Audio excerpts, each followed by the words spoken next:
Okay, so for the countless amounts of people who ask me for advice on social media regarding how to improve their English, I always ask them these two crucial questions. So the first question is, what is your purpose for learning the English language?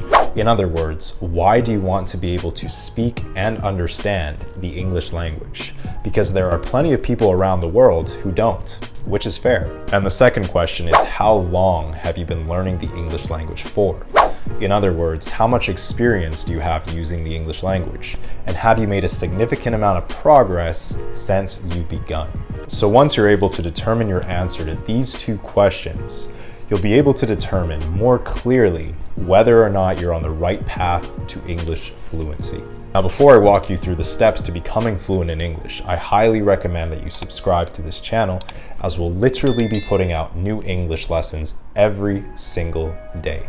Okay, so in the shortest way possible, I'm going to explain to you how I would learn a new language like English if I had to start all over again.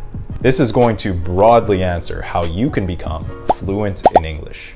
First of all, it would be a really good idea to have a strong foundation of basic or common vocabulary words in the English language. There are several free applications out there that are literally designed to help you do this. I'm sure you heard of the most popular one being Duolingo. And if possible, at the same time, you should be studying a grammar book in your native language, outlining the differences between your native language and the English language.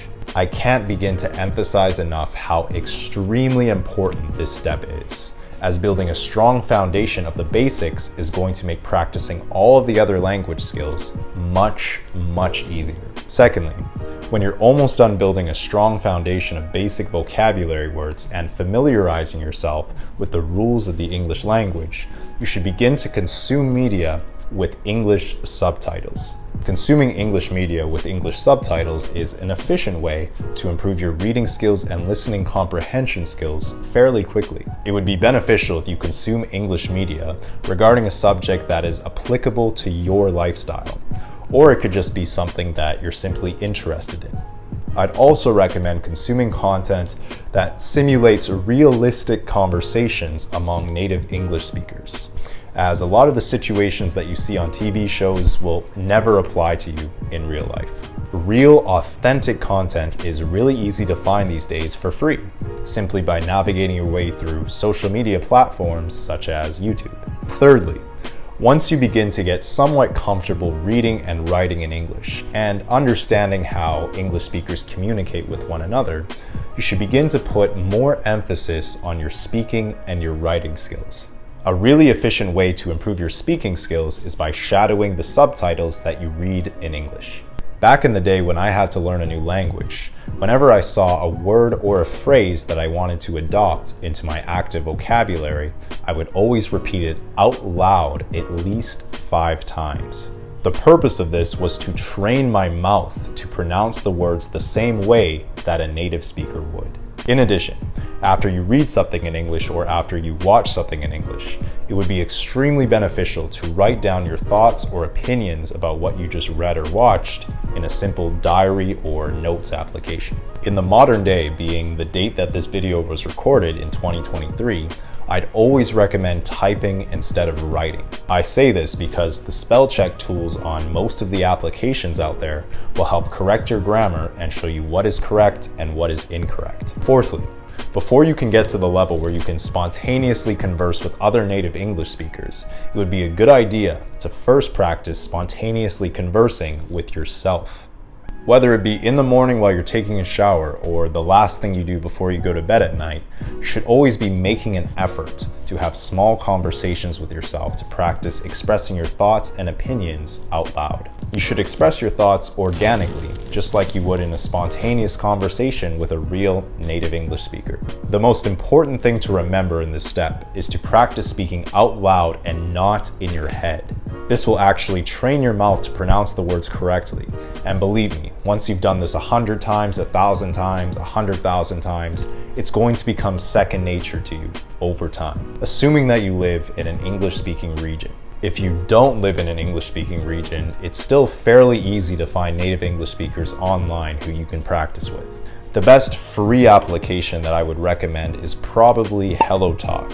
It's a good place to test out your English with other native English speakers for free and with little to no pressure. When you practice spontaneously conversing with other native English speakers in person, most people will tolerate minor mistakes, assuming that they can understand what you're saying and you can understand the vast majority of what they're saying to you.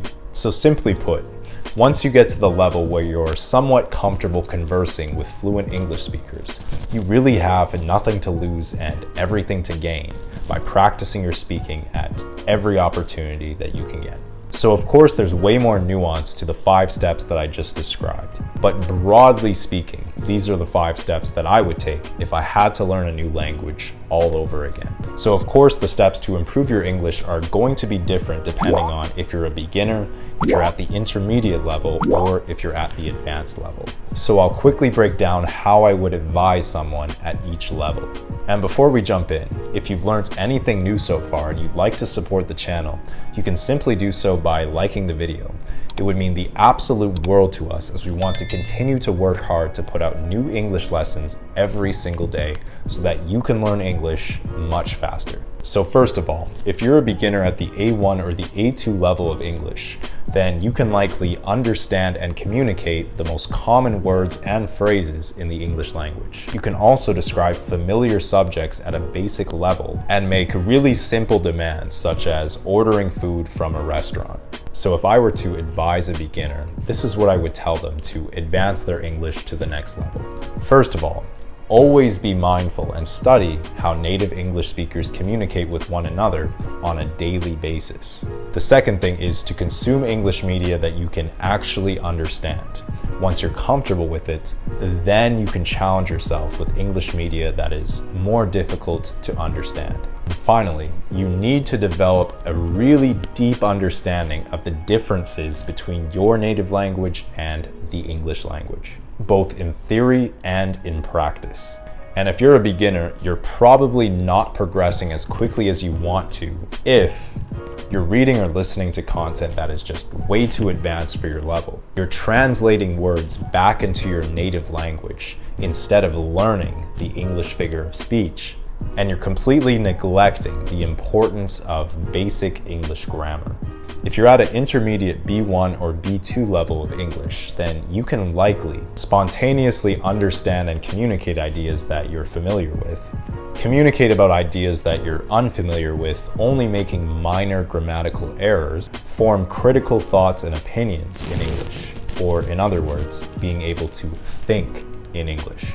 If you're at the intermediate level and you want to move up to the advanced level, then I would avoid using English subtitles when practicing your listening skills. Challenge yourself to listen to English communication just like you would in a spontaneous situation. Explore your creative mind in the English language and observe how native English speakers use wordplay and sometimes even invent their own words in informal situations. Focus on improving your pronunciation regarding the words that are most commonly mispronounced by people who speak your native language. Now, if you're at the intermediate level and you're not making progress quickly, it's likely because you're completely neglecting the informal side of the English language. You're still translating back into your native language instead of thinking in English. And you become complacent with your current level of English, and you're probably not working as hard as you used to when you were a beginner. And finally, if you're at an advanced C1 or C2 level of English, then you can likely easily understand and discuss a wide range of topics, whether you're familiar with them or not. Form critical thoughts and opinions spontaneously, and easily manipulate a wide array of English vocabulary. Now, if you want to advance even closer to the level of a native English speaker, then I would never stop being open-minded to the different dialects and cultures that heavily involve the English language. Explore various niches that are not discussed in everyday conversation, and exercise creativity in how you articulate yourself in different situations. Now, at the advanced level, if you're not progressing as quickly as you want to, it's likely because You're refraining from fixing minor pronunciation errors that mainly have to do with your accent. You're not open-minded to the different dialects and cultures that still count as the English language. And you're complacent with your current level because it's good enough. I could go even deeper into detail, but in a nutshell, this is how I would advise you to become fluent in English in an efficient way. If you need help improving your English right away, simply refer to the link in the pinned comment below. And if you'd like to receive another free English lesson, simply click the next video on the screen.